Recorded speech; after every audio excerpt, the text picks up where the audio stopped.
गुरुकुल में आपका स्वागत है। आज हम क्लास 12 के हिस्ट्री के चैप्टर 3 के बारे में डिस्कशन करेंगे। तो जो चैप्टर 3 है बंधुत्व, जाति तथा वर्ग। तो सबसे पहले गाइस मैं आप सभी को यही कहना चाहूँगा कि जिनको भी 12th में अच्छे मार्क्स अचीव करने हैं तो सबसे पहले आप बुक को बहुत ही थोरोलो रीड कीजिए।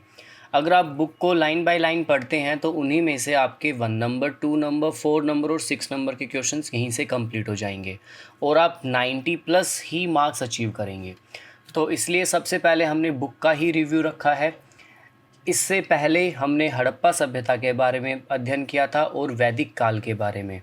तो जो अगला अध्याय आता है वो आता है बंधुत्व, जाति और वर्ग। ये लगभग हम 600 ईसा पूर्व से 600 ईस्वी तक के बारे में पढ़ेंगे। तो इसमें सबसे पहले हमें महाभारत का समलोचनात्मक संस्करण पढ़ना पड़ेगा कि महाभारत का क्या था। उसके बाद हमें बंधुता एवं विवाह, उनके अनेक नियम थे, उनके व्यवहार में विभिन्नताएं थी। हम परिवार के बारे में पढ़ेंगे, पितृवंश व्यवस्था क्या होती है उसके बारे में अध्ययन करेंगे, विवाह के कुछ नियम होते हैं उनके बारे में, स्त्री के गोत्र इनके बारे में, क्या माताएं महत्वपूर्ण हुआ करती थी या नहीं। तो इस प्रकार इस चैप्टर के बारे में हमें मुख्य रूप से बंधुत्व, परिवार, जाति, गोत्र इन्हीं के बारे में अध्ययन करना है। तो मैं फिर कहूँगा आप बुक अच्छे से पढ़ लीजिए। देन इसके बाद अब हमने कुछ महत्वपूर्ण बिंदु रखे हैं, इन सभी पूरी बुक का रिव्यू रखा है हमने। तो आपको चैप्टर पढ़ने के बाद एक बार ये पॉइंट्स भी ज़रूर देखने हैं। तो महत्वपूर्ण बिंदु से शुरू करते हैं।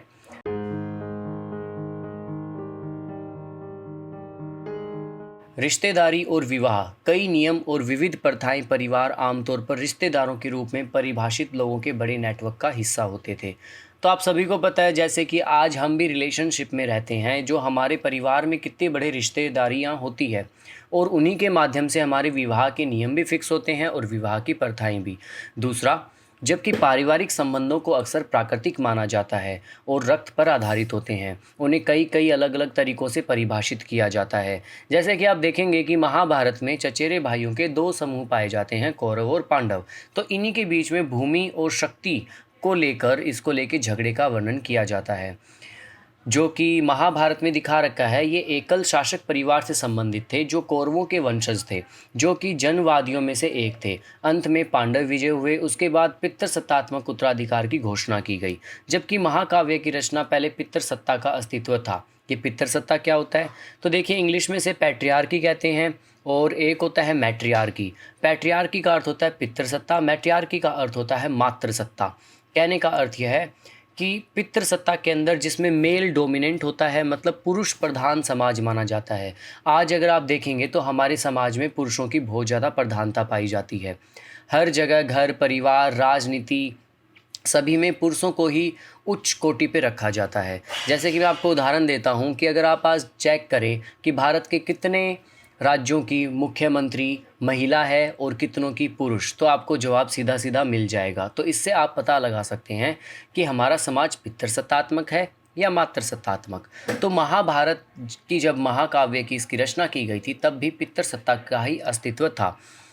तो इसमें क्या होता है, पुत्र बाद में मरने पर अपने पिता के संसाधनों का दावा कर सकते थे, लेकिन जो बेटियां होती थी वो घर के संसाधनों पर कोई दावा नहीं कर सकती थी, क्योंकि उनकी शादी परिजनों के भार हुआ करती थी। महिलाओं का विवाह सही समय पर और सही व्यक्ति से हुआ करता था। इससे यह विश्वास पैदा हुआ कि कन्यादान या विवाह में बेटी का उपहार पिता का एक महत्वपूर्ण धार्मिक कर्तव्य था। धर्मसूत्र और धर्मशास्त्रों ने विवाह के 8 रूप माने। इनमें से पहले 4 को अच्छा माना गया, जबकि शेष की निंदा की गई। गोत्र, 1000 ईसा वर्ष पूर्व लोगों को विभिन्न गोत्रों में वर्गीकृत किया गया था। गोत्रों को 2 महत्वपूर्ण नियम थे। महिलाओं से अपेक्षा की जाती थी कि वे अपने पिता की गोत्र को त्याग दें और अपने पति को विवाह पर अपना ले और उसी गोत्र के सदस्य विवाह न कर सकें। सातवाहन जो थे वो शक्तिशाली शासक वंशों में से एक थे, जिन्होंने पश्चिमी भारत के कुछ हिस्सों जैसे कि दक्कन पर शासन किया। सातवाहन शासकों में से कुछ की बहुपत्नी भी थी। शास्त्रों में 4 श्रेणियों या वर्णों के आदर्श व्यवसायों के बारे में भी नियम थे। ब्राह्मण वेदों का अध्ययन करते थे और शिक्षा देने वाले थे। क्षत्रिय युद्ध करते थे, लोगों की रक्षा करते थे और न्याय करते दिलाते थे। वैश्य कृषि, देहाती और व्यापार में लगे हुए थे। शूद्रों के पास तीनों उच्च वर्णों की सेवा करने का केवल एक ही व्यवसाय था। कहने का अर्थ यह है कि भारत में वर्ण व्यवस्था 4 हिस्सों में बटी हुई थी, ब्राह्मण, क्षत्रिय, वैश्य, शूद्र। इन चारों के अपने अलग-अलग काम थे। ब्राह्मणों का अलग था, क्षत्रिय अलग थे, वैश्य अलग थे और शूद्रों का काम था जो ऊपर के 3 वर्ग है यानी ब्राह्मण, क्षत्रिय और वैश्य, इनकी सेवा करना। कुछ गतिविधियां और अनुष्ठानों के प्रदर्शन के आधार पर ब्राह्मणों ने कुछ सामाजिक श्रेणियों को अछूत के रूप में वर्गीकृत किया। इनमें लाशें और मृत जानवरों को संभालना शामिल था। जिन लोगों ने ऐसे कार्य किए उन्हें चंडाल के रूप में नामांकित किया गया। मनुस्मृति ने चंडालों के कर्तव्यों को निर्धारित भी किया है। इसके अलावा और भी कुछ महत्वपूर्ण बिंदु है जो कि मैं आपको कुछ इंपॉर्टेंट वर्ड्स बता देना चाहता हूँ कि अगर ये आप चैप्टर रीड करेंगे तो कुछ वर्ड ऐसे आएंगे जो आपको पता नहीं लगेंगे, तो हमने एक अलग ही इनको दिखाया है। तो आप चाहे तो लिख भी सकते हैं या फिर वीडियो को पॉज करके आप इनको नोट डाउन कर सकते हैं। जैसे कि पहला, रिश्तेदारी। तो रिश्तेदारी क्या होता है? एक ही परिवार से संबंधित व्यक्ति। राजनीति, यह होता है कि सरकार का एक ऐसा रूप या प्रक्रिया या प्रणाली। किनफोकल, रक्त संबंध के व्यक्ति। पितृदोष, पिता से पुत्र, पौत्र आदि के वंश का पता लगाने की प्रणाली।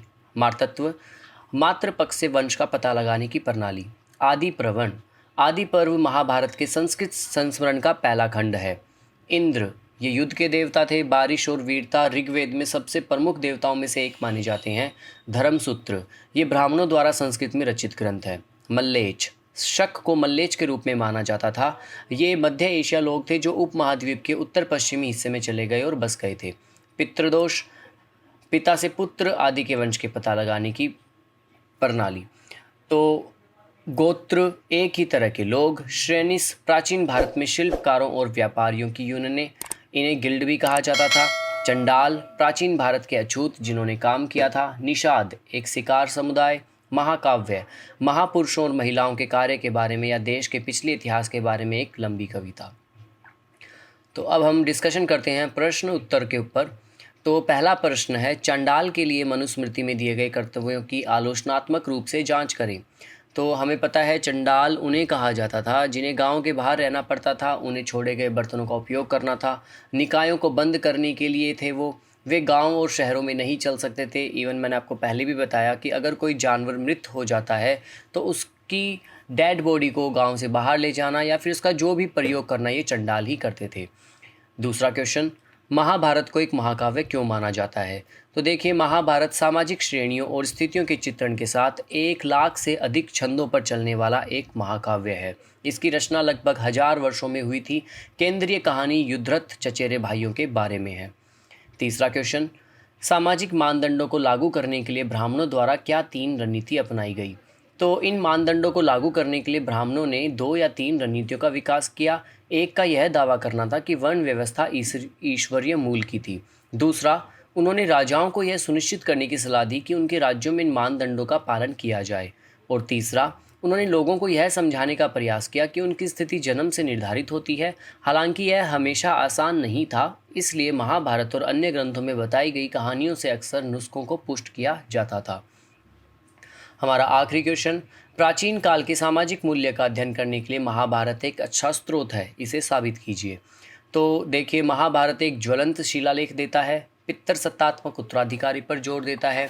यह जाति और व्यवसाय के बीच के संबंध को मजबूत करता है। जाति व्यवस्था और अंतर संबंध का विशद वर्णन करता है। इसमें हमें पितृसत्तात्मक समाज को प्रमाण प्रदान करने पर भी जोर मिलता है। कन्यादान को एक पिता का महत्वपूर्ण धार्मिक कर्तव्य बताया गया। विभिन्न प्रकार के विवाह प्रचलित थे इसमें और बुजुर्ग भी हावी हो रहे थे। तो गाइज, ये था क्लास 12 के चैप्टर 3 का full to full review with question answer. तो गाइज, मिलते हैं हम अगले चैप्टर में अगली वीडियो के साथ। तब तक के लिए बाय एंड चैनल को सब्सक्राइब करना ना भूलें। Thank you so much.